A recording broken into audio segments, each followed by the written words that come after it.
নির্বাচনের নিরাপত্তা পরিস্থিতি নিয়ে জাতিসংঘের বার্তা, মত প্রকাশে বাধা না দেওয়ার আহ্বান, ভোট পর্যবেক্ষণে 14 সদস্য বিশিষ্ট দল পাঠাবে কমনওয়েলথ। বিদ্রোহী প্রার্থী হওয়ায় একযোগে সারা দেশের 62 নেতাকে বহিষ্কার করল বিএনপি। দলের বিপক্ষে অবস্থান নিলে কঠোর ব্যবস্থা, হুঁশিয়ারি হাইকমান্ডের। কুমিল্লা 4 আসনে ধানের শীষের প্রার্থীর মনোনয়ন বাতিলে ফুরফুরে মেজাজে হাসনাত আব্দুল্লাহ। মূল প্রতিদ্বন্দ্বীর অনুপস্থিতিতে প্রায় অপ্রতিরোধ হয়ে তরুণ ছাত্রনেতা। নির্বাচনের প্রচারণায় মাঠ ঘাট চষে বেড়াচ্ছেন বিএনপি চেয়ারম্যান তারেক রহমান। সিলেটের জনসভায় নেতাকর্মীদের ঢল, সবাইকে এক হয়ে কাজ করার আহ্বান। প্রতীক বরাদ্দের পরও জামায়াত জোটে আসন ভাগাভাগি নিয়ে টানাপোড়েন, মিত্রদের সঙ্গে দূরত্ব কমাতে দফায় দফায় বৈঠক। আগামী 12 ফেব্রুয়ারি অনুষ্ঠিত হতে যাচ্ছে বহুল প্রতীক্ষিত ত্রয়োদশ জাতীয় সংসদ নির্বাচন। এই উপলক্ষে সব প্রস্তুতি সম্পন্ন। নির্বাচনের প্রেক্ষাপটে আন্তর্জাতিক সম্প্রদায়ও সক্রিয় নজরদারি অব্যাহত রেখেছে। বিশেষ করে শান্তিপূর্ণ, নিরাপদ এবং অংশগ্রহণমূলক নির্বাচনী পরিবেশ নিশ্চিত করার বিষয়ে গুরুত্ব আরোপ করেছে জাতিসংঘ। জাতিসংঘের নিয়মিত ব্রিফিংয়ে বিষয়টি নিয়ে মন্তব্য করেন সংস্থাটির মহাসচিব অ্যান্টনিও গুতেরেসের ডেপুটি মুখপাত্র ফারহান হক। বাংলাদেশ পরিস্থিতি নিয়ে এক গণমাধ্যম কর্মীর প্রশ্নের জবাবে তিনি বলেন, জাতিসংঘ চাইছে বাংলাদেশের নির্বাচন প্রক্রিয়া সুষ্ঠুভাবে এগিয়ে যাক। ফারহান হক বলেন, জাতিসংঘের পক্ষ থেকে আমরা সবসময় স্পষ্টভাবে বলেছি, নির্বাচনের জন্য এমন একটি পরিবেশ নিশ্চিত করা অত্যন্ত গুরুত্বপূর্ণ, যেখানে প্রত্যেক নাগরিক নিরাপদভাবে অংশগ্রহণ করতে পারবেন এবং ভিন্ন ভিন্ন মতামত স্বাধীনভাবে প্রকাশের সুযোগ থাকবে। তিনি আরও যোগ করেন, নির্বাচনের সময় এবং পরে গণতন্ত্র ও মত প্রকাশের স্বাধীনতা রক্ষায় এটি একটি গুরুত্বপূর্ণ দিক। জাতিসংঘের এই মনোযোগ আন্তর্জাতিক সম্প্রদায়ের কাছে পাঠানো একটি সংকেত, যাতে নির্বাচনের সুষ্ঠু ও স্বচ্ছতা বজায় থাকে। সংস্থাটির পক্ষ থেকে এ ধরনের মন্তব্য এমন সময় এলো যখন দেশে নির্বাচন উপলক্ষে রাজনৈতিক এবং প্রশাসনিক প্রস্তুতি ত্বরান্বিত করা হচ্ছে। মূলত নির্বাচনের আগে সহিংসতা রোধ এবং সব দলের অংশগ্রহণে একটি সুষ্ঠু পরিবেশ তৈরির লক্ষ্যে জাতিসংঘের পক্ষ থেকে এই বার্তা দেওয়া হয়েছে। ফারহান হকের এই বক্তব্যে নির্বাচনের সময় নিরাপত্তা এবং মত প্রকাশের স্বাধীনতার উপর বিশেষ গুরুত্বারোপ করা হয়েছে। আন্তর্জাতিক সংস্থাটি মনে করে, গণতন্ত্রের চর্চা অব্যাহত রাখতে যথাসময়ে নির্বাচন অনুষ্ঠান এবং সেখানে জনগণের মতামতের প্রতিফলন ঘটা অপরিহার্য।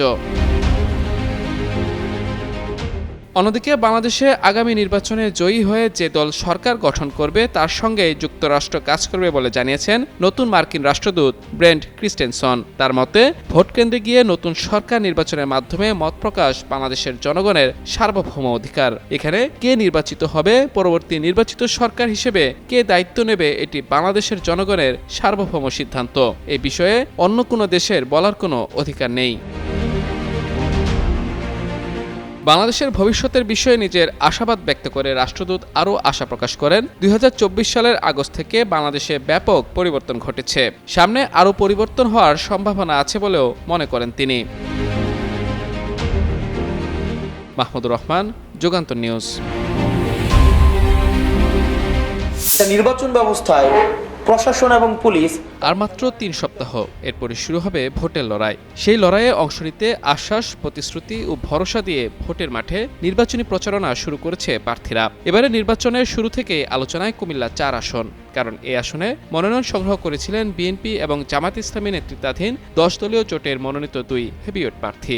তবে ঋণ খেলাপির অভিযোগে বুধবার বিএনপি মনোনীত প্রার্থী মঞ্জুরুল আহসান মুন্সির মনোনয়ন বাতিল হয়। ফলে আসনটিতে হাসনাত আব্দুল্লাহর শক্ত কোনো প্রতিদ্বন্দ্বী নেই। এরপরই প্রশ্ন উঠেছে, তাহলে কি হেসে খেলে এমপি হচ্ছেন হাসনাত আব্দুল্লাহ? এমন প্রশ্ন থাকলেও আসনটিতে বিনা প্রতিদ্বন্দ্বিতায় জয়ের সুযোগ নেই হাসনাতের। কারণ হাসনাত আব্দুল্লাহর সঙ্গে ট্রাক প্রতীক নিয়ে প্রতিদ্বন্দ্বিতা করবেন গণ অধিকার পরিষদের মনোনীত প্রার্থী মোহাম্মদ জসিমউদ্দিন, আপেল প্রতীকে ইনসানিয়াত বিপ্লব বাংলাদেশের প্রার্থী ইরফানুল হক সর্দার, দেয়ালঘড়ি প্রতীকে খেলাফত মজলিসের প্রার্থী মোহাম্মদ মুজিবুর রহমান এবং হাতপাকা প্রতীকে ইসলামী আন্দোলন বাংলাদেশের প্রার্থী মোহাম্মদ আব্দুল করিম। বুধবার প্রার্থীদের এসব প্রতীক বরাদ্দ দেন রিটার্নিং কর্মকর্তা ও কুমিল্লা জেলা প্রশাসক।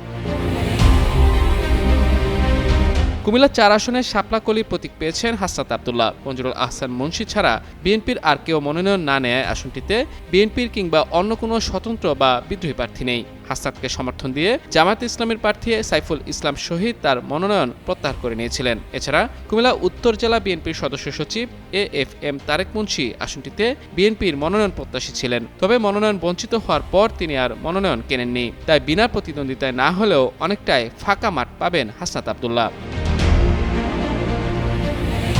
এদিকে প্রধান উপদেষ্টা ডক্টর মোহাম্মদ ইউনূস ২০২৬ সালের নির্বাচনকে ভবিষ্যতের জন্য আদর্শ বলে উল্লেখ করেছেন। তিনি বলেন, নির্বাচনকে সামনে রেখে ধাপে ধাপে পরীক্ষা শুরু হয়েছে।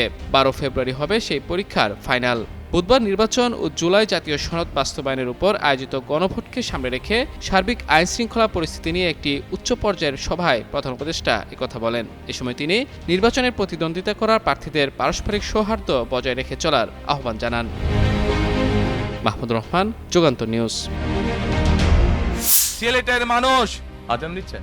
আচ্ছা, আজানটা হচ্ছে, আজানটা শেষ হয়ে যাক। বিএনপি নির্বাচনী প্রচার শুরু হলো পণ্যভূমি সিলেট থেকে। বৃহস্পতিবার সিলেট আলিয়া মাদ্রাসা মাঠে বিএনপির প্রথম নির্বাচনী জনসভা অনুষ্ঠিত হয়। এতে প্রধান অতিথি ছিলেন দলের চেয়ারম্যান তারেক রহমান। তিনি বক্তব্য দেওয়ার সময় জোহরের নামাজের আজানের সময় হয়ে যায়। আজান শুনে বক্তব্য থামিয়ে দেন তারেক রহমান। দুপুর ১২টা ৩৫ মিনিটে মঞ্চে ওঠেন তারেক রহমান। এরপর দুপুর ১টার দিকে বক্তব্য শুরু করেন।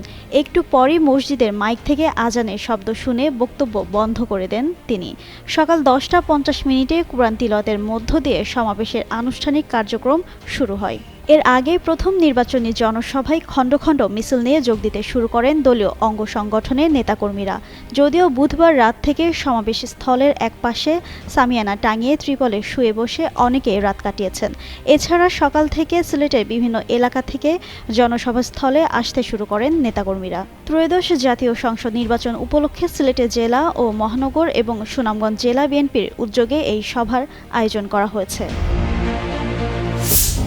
প্রতীক বরাদ্দ শেষ হলেও জামায়াতে ইসলামীর নেতৃত্বাধীন জোটে আসন সমঝোতা নিয়ে টানাপোড়েন এখনও কাটেনি। কোথাও মনোনয়ন প্রত্যাহার না করা, কোথাও একাধিক দলের প্রার্থী মাঠে থাকা, সব মিলিয়ে জোটের ভেতরের সমন্বয় ঘাটতি এখনও প্রকাশ্যে। তবে কেন্দ্রীয় নেতৃত্ব বলছে এসব জটিলতার সমাধান হয়ে গেছে এবং শরিক দলদের প্রার্থীদের পক্ষেই মাঠে থাকবে জামায়াত।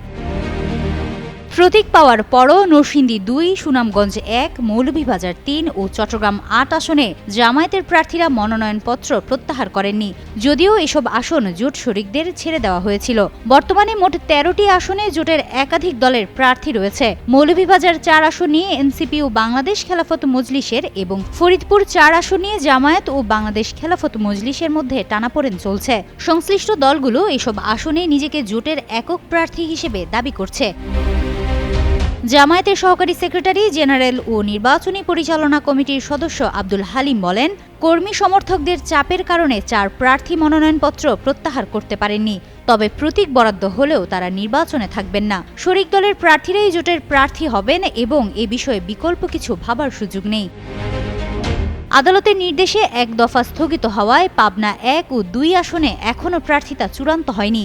বাকি ২৯৮ আসনের মধ্যে সমঝোতা অনুযায়ী Jamaat ২১৫, NCP ৩০, Bangladesh Khelafat ২৩, Khelafat Majlis ১২, LDP ৬, AB party ও নেজামি ইসলামী পার্টি ৩টি করে এবং বিডিপি ২টি আসনে একক প্রার্থী দিচ্ছে।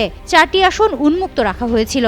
এই হিসাবে জামায়াতের প্রার্থী সংখ্যা ২১৮ হলেও পাবনা ১ ও ২ সহ দাঁড়িপাল্লা প্রতীকে মোট ২২০ আসনে প্রতিদ্বন্দ্বিতার কথা ছিল।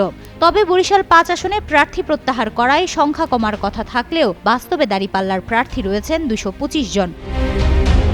ফরিদপুর ৪ আসনে জামায়াত প্রার্থী সরোয়ার হোসেন অভিযোগ করেছেন, জোটের সিদ্ধান্ত উপেক্ষা করে বাংলাদেশ খেলাফতের প্রার্থী নিজেকে একক প্রার্থী দাবি করে অপপ্রচার চালাচ্ছেন। অন্যদিকে বাংলাদেশ খেলাফতের প্রার্থী দাবি করেছেন তিনিই জোট মনোনীত। নাম প্রকাশে অনিচ্ছুক জামায়াতের একাধিক কেন্দ্রীয় নেতা বলেছেন, জোটের কারণে জামায়াতের নিশ্চিত জয়ের মতো আসনগুলোও ছেড়ে দিতে হয়েছে। এ কারণে তৃণমূল পর্যায়ে নেতাকর্মীদের মাঝে ক্ষোভ ও হতাশা রয়েছে। তবে আগামী কয়েকদিনের মধ্যে বৃহত্তর স্বার্থে সবাই মান অভিমান ভুলে গিয়ে জোটের প্রার্থীর পক্ষে ঐক্যবদ্ধ হয়ে মাঠে নামবেন। হিমাতুল জান্নাত, যুগান্তর নিউজ।